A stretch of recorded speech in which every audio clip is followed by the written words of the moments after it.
Donc, aujourd'hui, je vous parle de comment trouver l'équilibre. Et pour mettre plus de lumière sur ce sujet-là, je vais vous parler du symbole qui est le symbole même de l'équilibre. Je vous parle du symbole du Tao. Le Tao nous apprend les dualités de ce monde, hein? Donc le blanc, le noir, le jour, la nuit, le bonheur, la tristesse, la victime, le bourreau, la santé, la maladie. Et là, je pourrais continuer comme ça très longtemps parce qu'il y en a de la dualité. Présentement, on le voit sur la planète, comment est-ce qu'on est dans un monde de dualité. Il y a des gens d'un bord, il y a des gens de l'autre bord. Le Tao vient nous apprendre aussi que tout n'est pas blanc et tout n'est pas noir. Donc, si on prend au niveau de la santé, par exemple, le point noir dans la partie blanche va nous apprendre que même si vous êtes en santé, vous ne pouvez pas vous asseoir là-dessus. Il y a toujours quelque chose à faire pour améliorer votre santé ou au moins la conserver. Si on prend le point blanc dans la partie noire, il nous apprend que même si vous êtes atteint d'une maladie et que ça semble sans issue, bien, tant qu'il y a de la vie, il y a de l'espoir et vous pouvez toujours espérer une guérison ou une amélioration. Selon moi, le plus grand apprentissage du Tao, c'est au niveau de la ligne sinueuse qui nous indique le chemin à suivre pour vivre une vie équilibrée. Et donc, cette ligne sinueuse part justement à la jonction entre le blanc et le noir. Et ça m'amène à vous dire que pendant des années en développement personnel, on nous a dit de focusser sur le positif, de dire des affirmations positives, des mantras positifs. Et ben, c'est pas tout à fait vrai parce qu'il y a des chercheurs qui se sont penchés sur le sujet et dans le fond, ils ont mesuré les taux de stress chez une personne qui récitait des affirmations positives. Donc, à l'aide d'électroencéphalogrammes puis de d'autres outils là, que je ne pourrais pas vous nommer. Mais ils se sont aperçus qu'à l'inverse, ça augmentait le stress dans l'organisme. Pourquoi? Ben, c'est parce que le corps le sait quand vous ne lui donnez pas une vérité.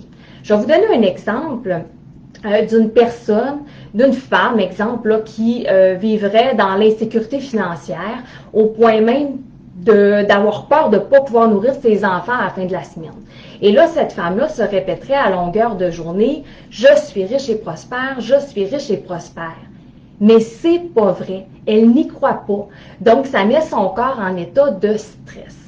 Ce qui serait mieux de faire à ce moment-là, c'est vraiment de se servir de sa difficulté, de sa polarité négative et de s'en servir comme tremplin pour aller vers ce qu'elle veut vraiment vivre dans sa vie. Donc, je vous donne un exemple. Mon outil s'appelle une affirmation polarisée ou moi, comme je l'appelle, une affirmation au point d'équilibre. Donc, ça serait de dire, même si présentement, je vis des difficultés financières puis que j'ai peur de ne pas pouvoir nourrir mes enfants, je choisis de trouver le travail qui me permette l'abondance financière, par exemple. Ça pourrait être, même si j'ai des difficultés financières, je choisis la prospérité. Donc, c'est vraiment, on l'adapte à notre ressenti et à notre besoin. Je vous donne un deuxième exemple rapidement.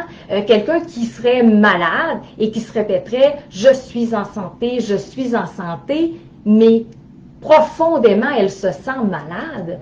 Donc, encore là, ça va mettre le corps dans un état de stress.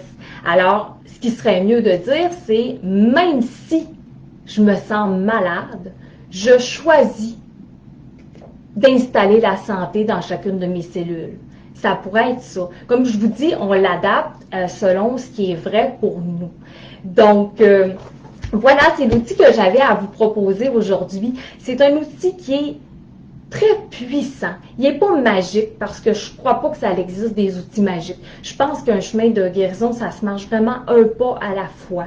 Mais c'est un outil personnellement qui me dégage les épaules. C'est comme si ça me mettait dans l'acceptation de la difficulté que je vis présentement. Donc, pratiquez-le à toutes les sauces. Chaque fois qu'une situation vous dérange, qu'une émotion négative qui monte en vous. Hein? Par exemple, soudainement, il y a une colère qui monte en vous. Donc, même si je ressens de la colère présentement, je choisis d'installer plus de paix à l'intérieur de moi. Donc, c'est vraiment d'accepter autant sa part d'ombre que sa part de lumière. Donc, pratiquez-le. De ce temps-ci, il y a bien des affaires à l'extérieur qui nous dérangent. Mettez ces situations-là au point zéro. Ça vous dérange les masques, par exemple.